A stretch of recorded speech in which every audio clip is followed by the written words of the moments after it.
আসসালামু আলাইকুম ভিউয়ার্স, এটা আমার বেলেজ ভ্যারাইটির একটি জাত। আপনাদেরকে এই জাতটার ফল পেরে ফেলছি। দেখেন আপনার, এটা ফল কিসমিস হয়ে গেছিলো তাপমাত্রা বেশি হওয়ার কারণে। এই যে আপনার দেখেন, পানির অভাবে গাছে ফলগুলো যে কিসমিস হয়ে গেছে। মোটামুটি এটা অফ সিজনের ফল ছিল, হারভেস্ট করতে পারি নাই। এখানে কিসমিস হয়ে ড্রাই হয়ে গেছে একেবারে। আমি ছিলাম না, ছুটিতে আসতে পারি নাই। তো এখন আজকে এই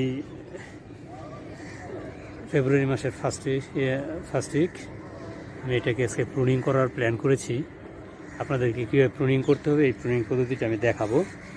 আপনারা একা তো এই জন্য ভিডিও করার সুযোগ আমি স্ট্যান্ডে দাঁড় করে নিয়েছি। দেখেন আপনারা,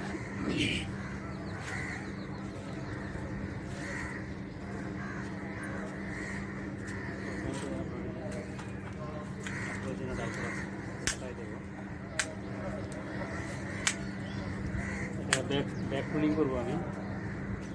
যেটা ফল নিয়েছি, ইচ্ছা নেই।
ডাল রেখেছি।